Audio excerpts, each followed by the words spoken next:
This morning, we're going to start off with our first session, ethics update. The presentation today will provide an overview of the potential ethical situations CFOs may face as keepers of the funds and will provide recommendations on how to resolve ethical dilemmas. Our speaker for the workshop today is Dr. Stephanie Bush-Baskette. Dr. Bush-Baskette is the president and founder of Sojourn Institute, where she provides training and technical assistance to governmental, public, and private entities. Dr. Bush-Baskette is a nationally recognized leader who has been the recipient of several awards, including the Outstanding Woman in Government and the New Jersey State League of Municipalities. Please join me in welcoming Dr. Bush-Baskette today. Thank you. Thank you, and good morning. Is anybody, thank you, you're here. Anybody else here? Good morning. I know it's Friday morning. I know it's near the end of a conference, and for those of you who have been outside, it has been pouring rain and such. But we have about the next 50 minutes for me to just go over some highlights of things about ethics and such. Generally, this is something that takes about a 3-hour training, but I've condensed it. Most often it's more interactive. There will be times that I am asking you to respond, because I think that it is always very difficult when someone just speaks to you as opposed to with you. What I'd like to know is if you could just sort of shout out a bit, what are some of the entities that you represent? Where are you from? Which municipalities? Cedar Grove, Roselle, North Jersey, East Orange? Okay, very good, yes. Anyone else in here? Bloomfield, okay. Anybody from South Jersey, Mary Jane? Bridgeton, where? Pleasantville. Newfield. Tuckerton, okay, great. Great, and I wanted to know because as we all know, for people who have traveled throughout the state, there are different issues that we all address depending upon where we work, the environments, and such. Some of my relevant information would be that in addition to having founded the Sojourn Institute, I'm the former commissioner of the Department of Community Affairs under Governor Florio. Also, I was a member of the New Jersey State Ethics Commission, so had the opportunity to deal with complaints that came before us regarding employees at the state level, but basically the rules are the same. A faculty and trainer of ethics, diversity, and workplace conduct for Rutgers University, both at the undergraduate and graduate levels, as well as their continuing government studies for governmental employees. I'm an attorney, and I am a city administrator, and have been for several different entities, including East Orange and Hillside, and now Bridgeton. And I've also worked in local government in other capacities as the head of a Department of Health, et cetera.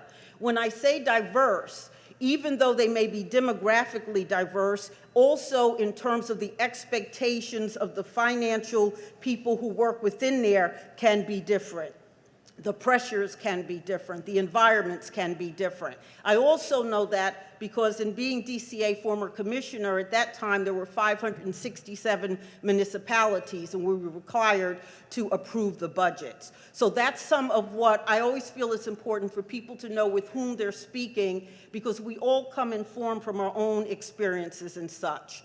The goals of this morning, the brief time we have, is really for you to become aware of the tools you have in your toolbox, and what I think is most important is that red flags, or that little voice you hear sometimes, lets you know, let me stop for a minute and let me decide what I should do and what's the appropriate thing to do. To really be aware that an ethical dilemma does exist, to make a conscious decision about these, because so often as we're going through our busy days and such, we don't stop and think, and that's when most people get in trouble in terms of ethics. We're also going to go a little bit over the local government ethics law from DCA and a little bit over the School Ethics Act, but mainly it will be so that you're aware that they exist. You can Google them, and they are very similar in what they're promoting. And if we have time, I always like to provide a space by which you can also share some of your experiences or even hypothetically situations that you may have.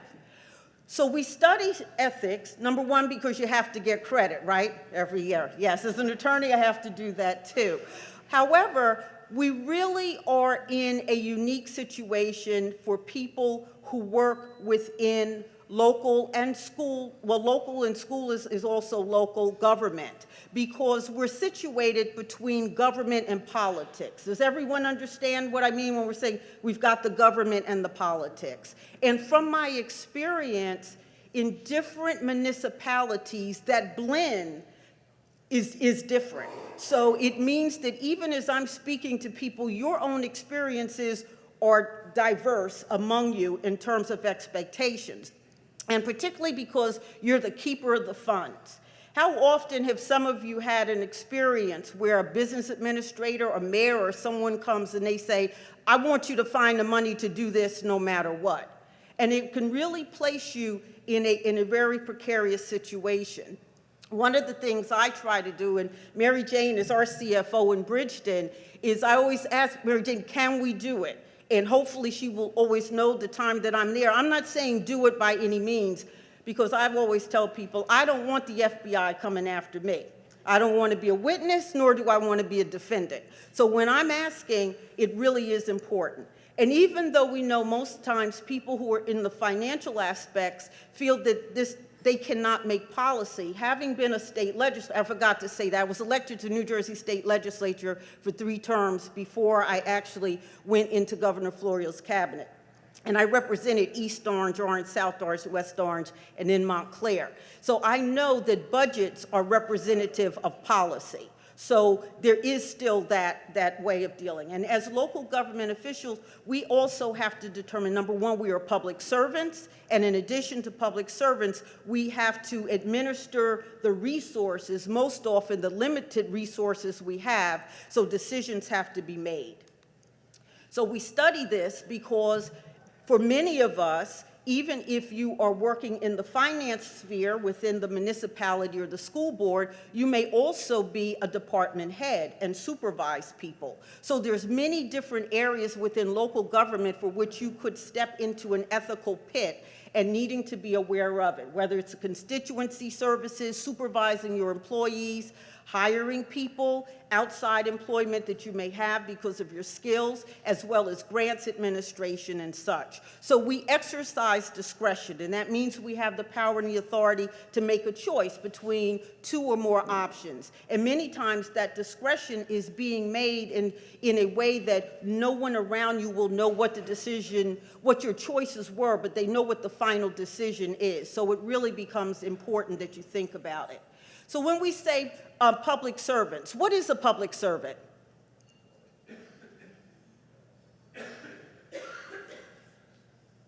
What is a public servant? Someone who serves the public, but as we know as a college professor, I always say you can't use the same word to define the word, to define it. But basically, what is a public servant? Yes. Works in government because we are paid by the taxpayers, right? So we are paid by the public and such. And so it means that whether we like it or not, we are held to a higher standard, are we not? So many things that if we worked just in the private sector, we could get away with, or it would be considered acceptable. Receiving gifts around the holidays, you know, when I had my law office, you know, you may have a title company that would give gift baskets to me and such. But can I accept those gift baskets being a governmental official? No. And let me say, I do know that many people do, but that is truly a no. And we'll try to talk about it a bit. So when we're talking about ethics, what I really mean is how do you make the right choice when faced with an action to take? So first of all, you have to be aware that you've got a decision to make, that you can go either to A, B, C, D, or whatever. But then how do I make the right decision under these circumstances? Sometimes we go straight to what the codifications are, the written things such as the codes we'll talk about from local finance services or the school ethics law, but other times it's about value-based ethics because we all bring who we are with us. When I talk about value-based ethics, it's the criteria of desirability, worth, or importance. So for some of us, it is important to be honest. It's a value to us that we want to be honest no matter what the circumstance. Or we may want to be loyal to whomever appointed us, or trustworthy, that we feel that our credibility is important, or maybe it's about financial success or family. Can you think of any other values that may come into play as you're considering even your workplace? And of course, sometimes that can be things that are involved outside the workplace, but may influence your decision. A guilty conscience. A guilty conscience, right. So a value may be to feel a clear conscience in what you're doing. Some it may be about balance in life, and so they will make the decision, am I going to do this on a weekend, am I not, what am I going to do, etc. And let me ask you, in having values, does the importance of a value, or what's the more important value, can that shift over time? Yeah, because in some instances, right, at times in life it may be, I just want to have financial success. And then maybe later it's, well, I want to have financial success, but I also want good health, or I want balance, or things of that sort, but to be aware of that. So let me ask you, why is it that sometimes people know what's right, but they do the wrong thing? Ego? What? It's easier. So how is it easier? Pass the less resistance. Okay, so you won't have to explain it. You won't have to argue about it. You won't have to listen to someone telling you all the reasons why you should do it. Okay, another reason. Yes? You want to be liked, right. So this is an important one, right, right. One more. Coerced, right. And so it can be a direct coercion, or it can be indirect, right, in a way that you're sort of being told you really want to do it this way. So it's always important, because sometimes we wonder, well, the person knew this was the right thing to do, but that's why it's important. And when we're making these decisions, we also ask ourselves, why am I doing it? Also, law and ethics do not always intersect. Sometimes people will say, well, being ethical means I followed the law. Maybe yes, maybe no. Because there have been some circumstances where people have determined the ethical thing is not to follow the law, and we do know that laws change. Of course, you have to suffer the circumstance. But also in ethics, there may be ethical rules that we're talking about where there may be sanctions, like from the local finance board. If somebody is found to have violated within their workplace an ethical rule, they could be fined from $100 to $500. At the state level, it was $10,000. But that did not mean that necessarily they had broken a law. Sometimes you have, but sometimes you have not. And so it's something to realize what it is. So it's not always that you have to get to the point of having broken a law to then to have done something unethical.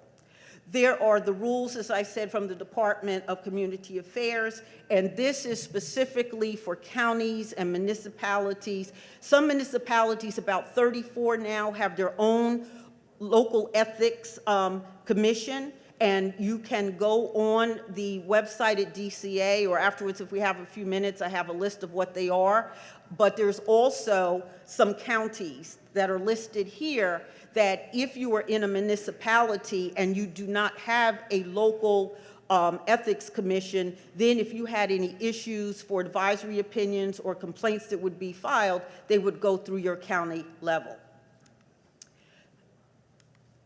DCA, this is the statute that basically, and you can always just Google at the DCA website for the ethics law.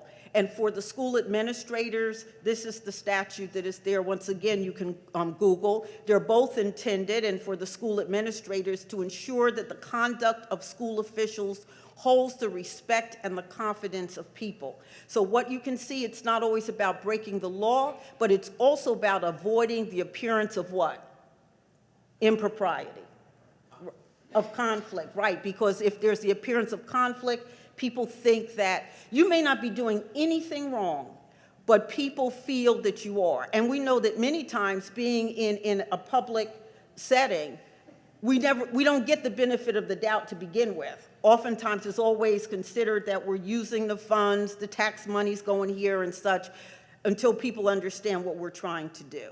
So basically, through the local government finance board and such, they explain that really, like with a local government agency, it would be governing board, so it would even be commissions and such that you may have within your municipality, any bureaus and such. And what's important, a local government employee is any person, whether compensated or not. Many times people feel that these rules only apply to you if you are in a paid position within a municipality, but it applies also to people who are volunteering and such. And all of this you'll be able to even read as you go back and look at it. So they're looking at interpreting this in a way that there is still the democracy for you as an individual and a citizen to be able to operate as freely as you can, but within the recognition that we have to make sure that this is not an appearance or even a corrupt society. So it's about the balancing of what they're trying to do, not taking away your democratic freedoms, but then also with the idea that we have to avoid even the appearance of impropriety, corruption, because we are paid by the public funds.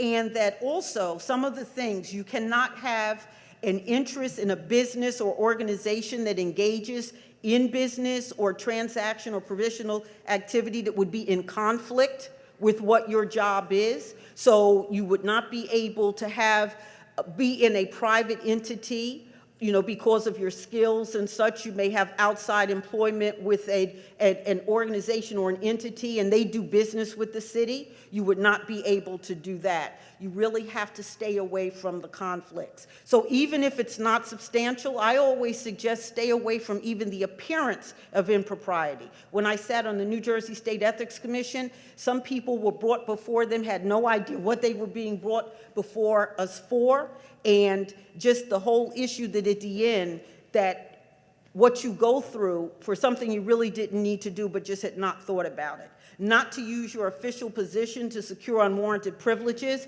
This can even mean not using the stationery from where you're employed, for which you might be sending out something on a personal nature or requesting something from another governmental entity or another entity that they may feel that by virtue of you using that stationery, that you're doing it in your official position, and therefore they're going to jump quickly to respond to what you're saying.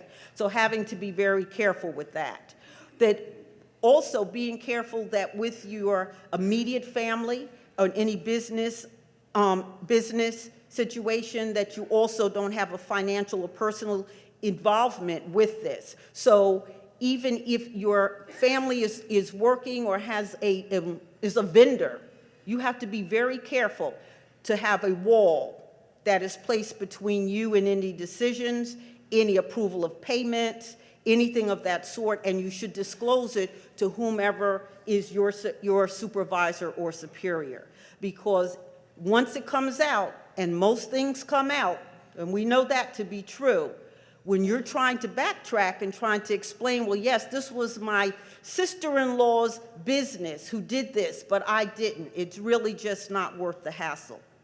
Whether compensated or not, you have to make sure that you're not doing things that have even the appearance or that, in fact, impact your independent judgment about what should happen in the circumstances. Much of this, I would say, is really common sense, but oftentimes we don't take the time to think about it. Also being careful not to solicit gifts or things that might have an impact, accepting favors. I always use the example of around the holidays where you may also have people, and it can even be a community person. It can be Miss Sally down the street who's so happy about what you did and she wants to bring you some cookies for the holidays and brings it to you, and here it is. And I know I also, have these conversations.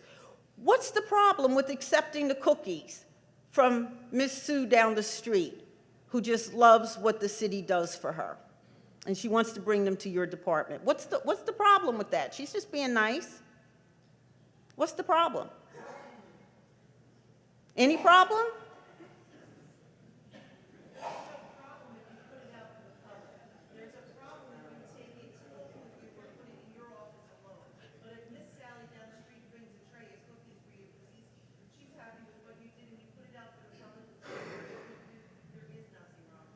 Okay, so we have one opinion that if Miss Sally brings the cookies because she's really happy with what you do, you accept the cookies and you put it out for the public, that there's no problem with that. Anybody else? Well, let me ask you this. What if somebody else is standing in the line in your office and they see Miss Sue giving the gifts? And then they also see that there's a very pleasant response to what's going on. And then, as so often happens in public office, right, when the next customer comes, they may not get the answer they wanted to their problem, right? So what do they think? That Miss Sue may be getting it nicer because of a personal relationship and a gift and such.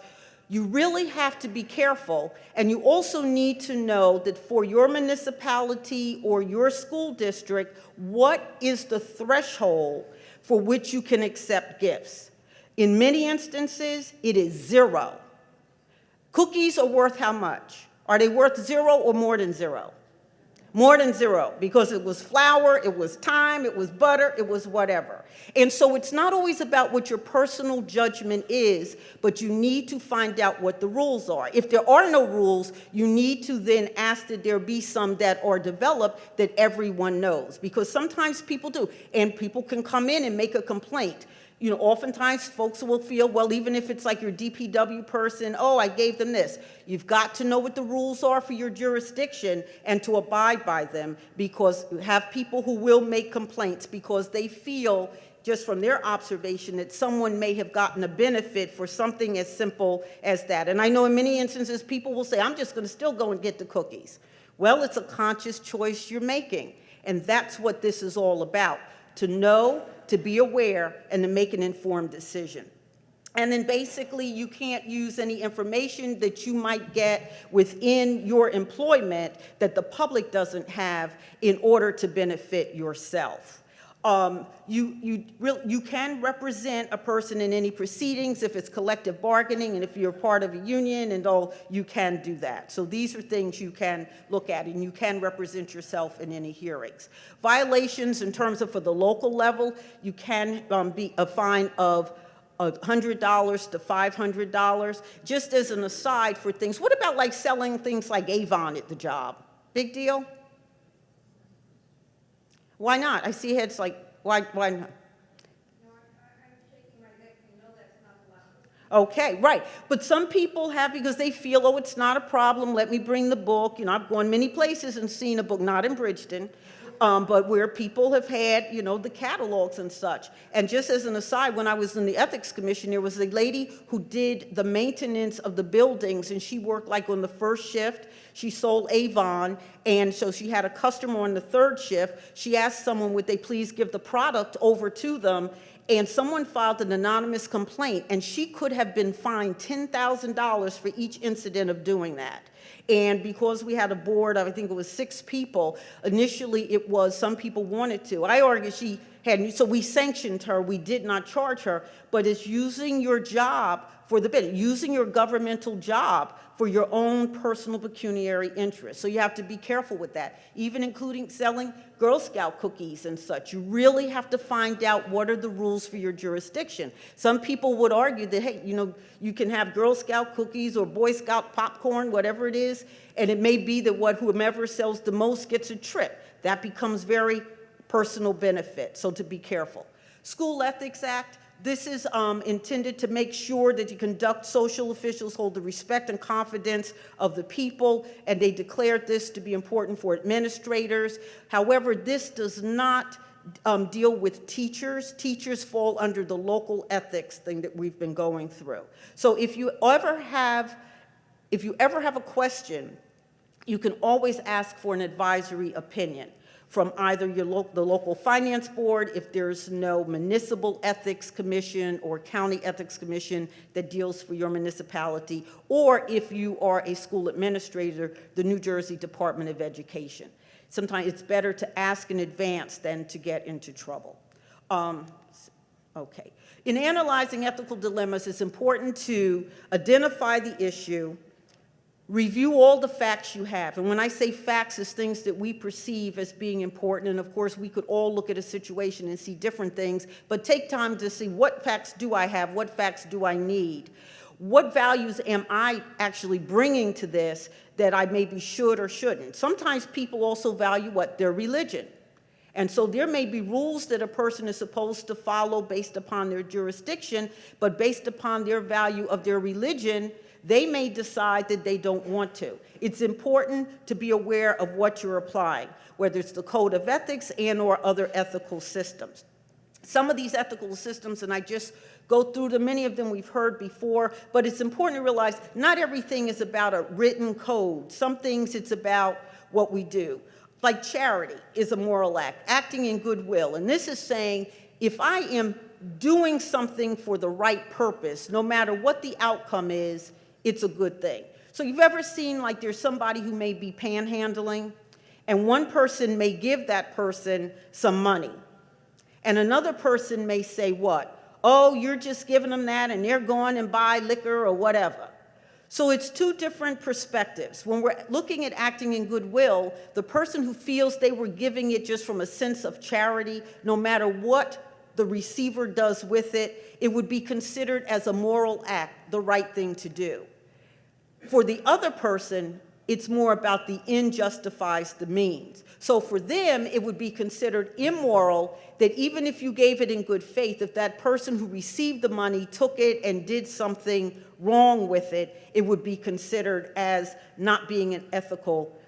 So the end justifies. Or if you do things in a very bad way, but the outcome is good, would be considered as being the end justifies the means. So like when I was in the legislature, one of the things I learned, you never want to see law and sausage being made. In the end, it may be good, but oftentimes what happens, can be very whatever. And we have some hearings that are going on right now at the federal level. That's a lot of sausage going on. Don't know what the end's going to be, but just looking at that. So when we come to ourselves, many times when we are trying to make something work, we have to make the decision, well, if I do this and the outcome is positive, is it okay? Or let me just try to do this the correct way, and whatever the outcome is, I have no control over it, but I've done the right thing. Can't say there's a right or a wrong, but it's something you have to be aware of how you're making those decisions and proceeding.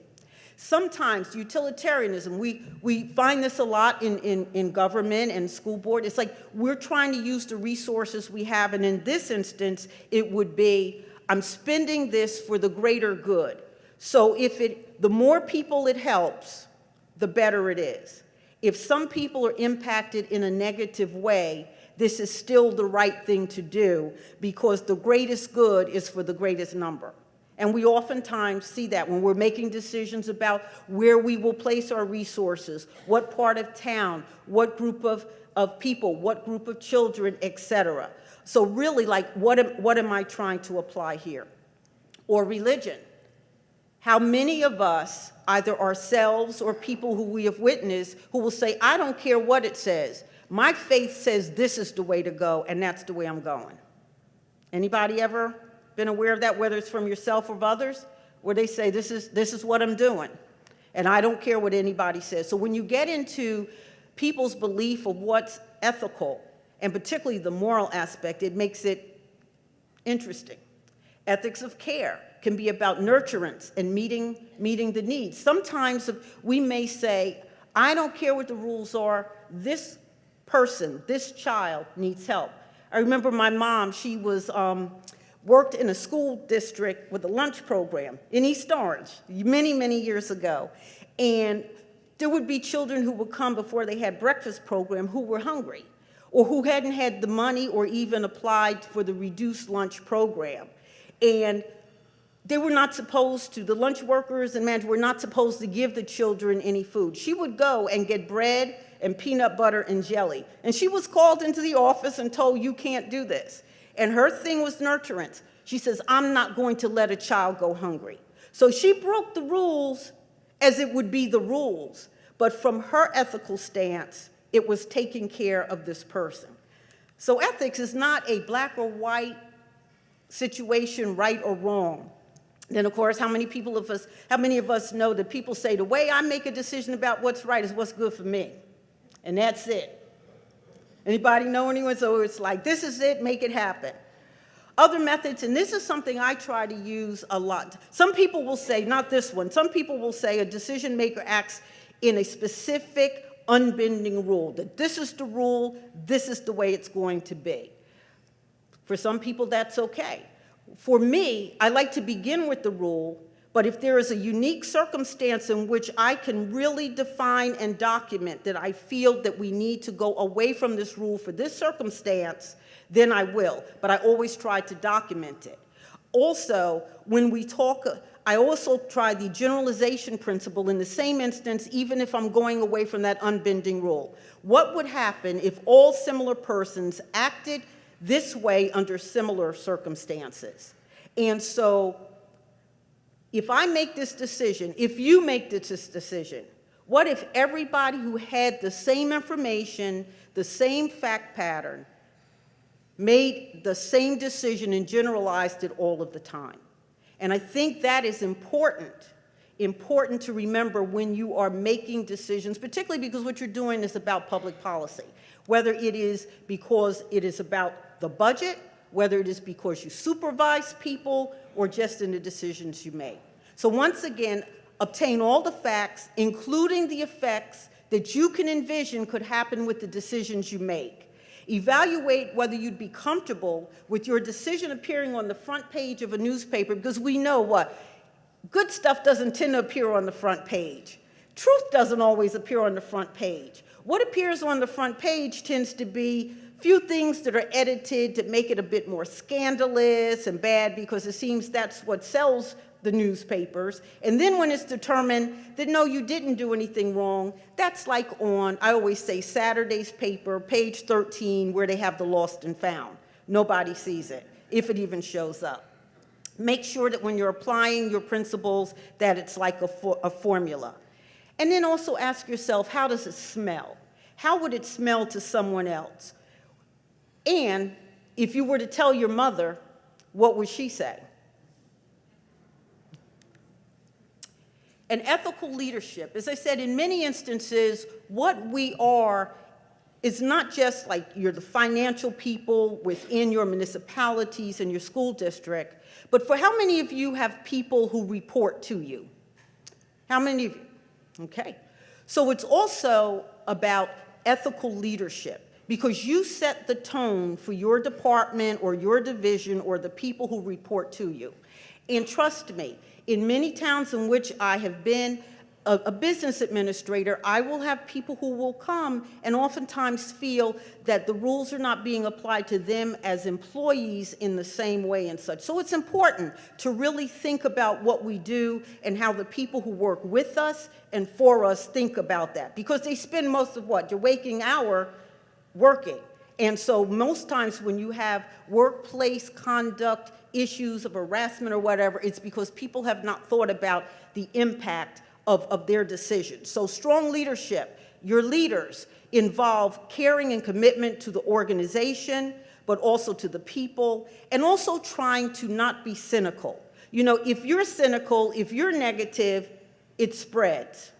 And I know that many times when we're trying to work with limited resources or doing things within a political structure, because that's what government is, it's difficult. But we have to make sure that we are presenting that which we want other people, more of a way of being positive and less cynical. Do what you need to do to be whole, and in a way that you can present yourself in a way that people want to work with you and for you. Have vision and moral responsibility and enlightened reasoning. Think critically. Because as I showed here with ethics, it's not black or white, yes or no. You really have to think it out. When we are making decisions as administrators and supervisors and such, we many times have to balance friendship versus the institution. Am I going to be professional, or is it because I know this person, or I don't want to hurt their feelings, or they've lived here forever? Really, how are we balancing that?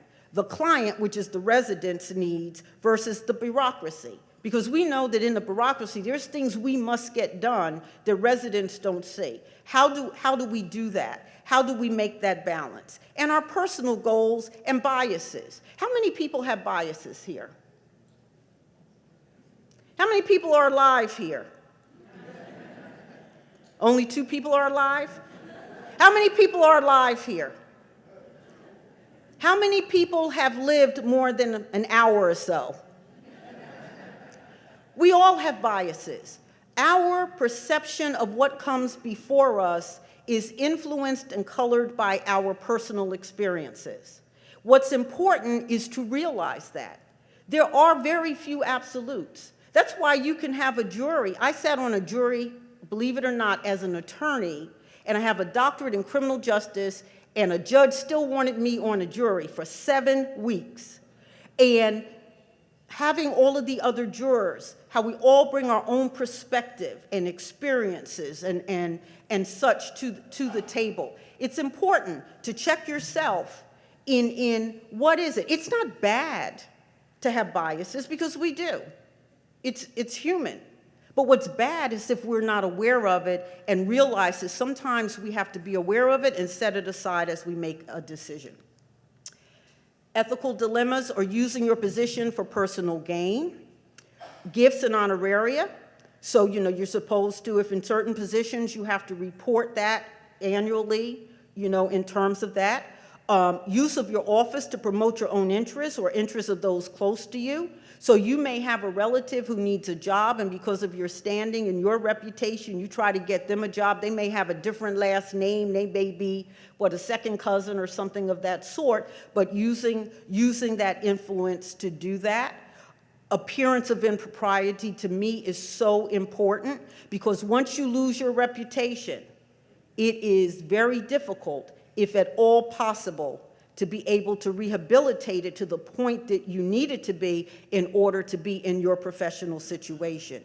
Nepotism, and that's something that we particularly have to be careful of when we are in local government and local school districts, right? Because one thing that people feel is that folks get hired based upon who they know and all of that. And so it's important. Political work. We're in a political season. Well, in New Jersey, we're always in a political season. But we're in a political season. And I know that in different jurisdictions, there are different expectations of people who work there to participate or not to participate in there. So if you are in one of those environments, you have to be careful. And sometimes it's difficult because, as you say, the easy route is not to say anything, just to go forward with it, but to be very, very careful. And then outside employment. It cannot conflict with what you do in the day, and it cannot impact in terms of your thoughts and your life. So a few scenarios. You're attending the League of Municipalities or a similar thing for the educational community, and you're covering a booth in the vendor section, but it's for your governmental entity. And someone comes up to you while you're covering that booth on behalf of your governmental entity, and they know that you're an accountant on the side. And they ask for your card. Do you give it to them? Is there any problem with giving it to them?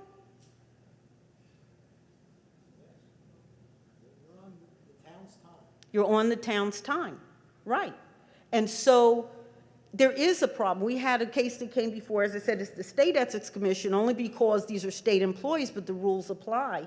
Someone was working at a booth at the League of Municipalities, their side job. They had a card, somebody asked them, there was an anonymous complaint. So something as innocent as that. What you should do is wait, or to be off of the clock, or to go to, wait until the evening and such, and then you can do that. What if a person interviewing your cousin for a job with your municipality or school district calls and asks you about them? and if they should hire them. What do? You said abstain? Why would you abstain? Huh? Okay, so what would you do? What would people do? I would hire them. No, you're not hiring. Remember, somebody's calling and asking, right, we're going to see you with a number, but it's not necessary. But what would you do? No, what would you do? Someone is hiring someone. So say like HR is in my department, and somebody comes in and they've listed you as a reference and you work for the city, and I call to say, should I, shouldn't I, what can you tell me about this person? Yes. Mm-hmm. Okay, great. So disclose the relationship and give an honest answer. And when you were saying abstaining, in some instances, one might say, still, I think it'd be important to disclose the relationship and then say, I abstain, because also, one thing I know is whenever you're giving a recommendation, that's my reputation going forward too. And unless the person had worked for me someplace before, that I know how they act, it's one thing if they're your cousin and how they act, you never know how they act on a job, but yes, but to disclose that. What if a municipal employee and a vendor who does or wants to do work or do business with your city or school district asks you out for lunch? What do? Go out for lunch, but you pay the bill. You pay which bill? You pay your share of the bill. Okay, and when you pay your share of the bill, what do?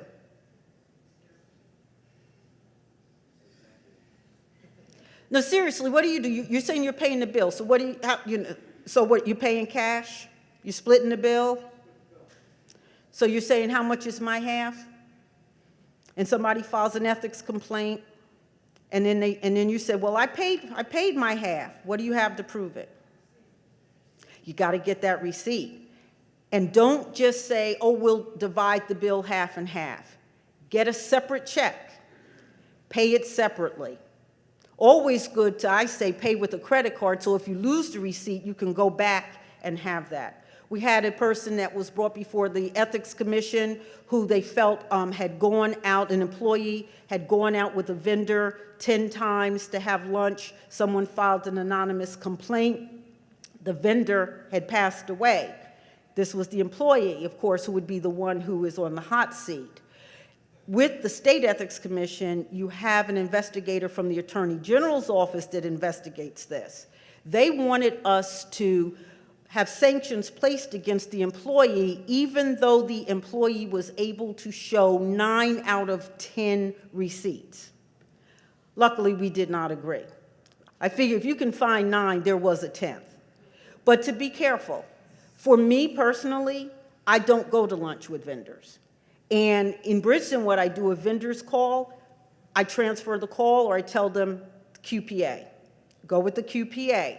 But I'd rather avoid the appearance of impropriety than to freak out because I'm looking for a receipt that may have been a couple of years before. But just to be aware, so if you do lunch, get a separate check, pay it, I say, by credit card or ATM, and keep that receipt. You're in a position you currently hold, but we'll say it's for another city, and the business administrator asks you to sell tickets for a fundraiser. What do? Okay. I'm sure there are some people who've had this experience. Hypothetically, what would you do if you were in that circumstance? Say no. Okay. Many will say no. Many will take the tickets and buy them themselves. The safe thing is to say, I can't do that. That I would like to do that, but I can't do that. And of course, that's that pressure, right? That's that pressure that this person may become whatever. It may become with the county executive who has the influence, could become the mayor, could be the council person, whatever. So it's that pressure of, do I do the wrong thing? Do I do the right thing? But it's what can you live with? And I always say, do the right thing, because times change. And I know that this is, I know the pressures that can be there. You're about to leave your position with the school district or the city. You're as one of your last official acts, say you're at a meeting, you know, one of your, say it could be this or whatever, you know, or one of your local meetings and such. Someone asks you, what are you going to be doing next? You know, you're retiring and you say, I'm going to be a consultant doing this similar work, and I'll send my contact information out to you. And what you do that evening is you send it out to the members of that group, you know, the so-and-so association. Like, say it's this association, right? And from your home computer, but you're using your business email, saying, as of tomorrow, I will be no longer with XYZ, but I will be a consultant doing similar work. This is my contact information. Is that ethical? Why not?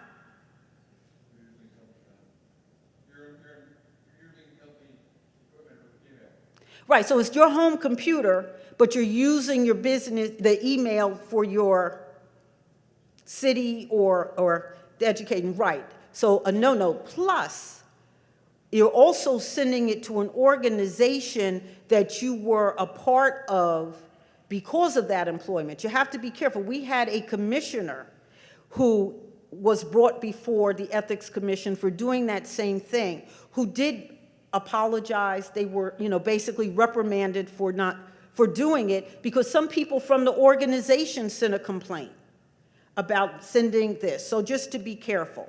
You've recently left your employment, you're doing your own and consulting business and been asked to represent a client for an application before the city you worked for or the school district. Can you do it? Can you do it? No. In most instances, you have to wait a period of time, and you can read it. In some instances, it's an hour. It's a year and such, but you have to be careful. So basically, listen to that inner voice that many of us hear, but we ignore it. People know what I mean. You get that gut feeling. You hear that little voice, but we're so busy, we just keep going. And really listen and give careful thought. Review the code of ethics that's applicable to you. Think about what your values are. Ask for an advisory opinion if need be, and don't think that things are just matter of fact. Err on the side of caution. It's rather to go through the hassle that you have to do momentarily for that than to always be wondering who's going to knock on your door at 6 o'clock in the morning. Avoid the appearance of impropriety unless you have decided with careful thought and consideration that your action is appropriate, know why it is, and that you're willing to stand up for it. How's that for time? Thank you.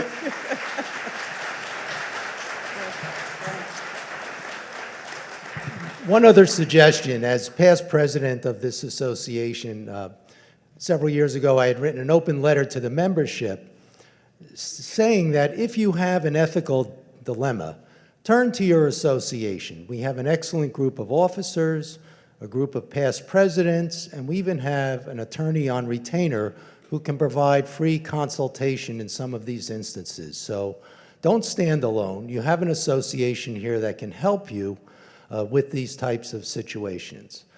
Doctor, thank you very much, and we appreciate it. Our next session will start in about 10 minutes.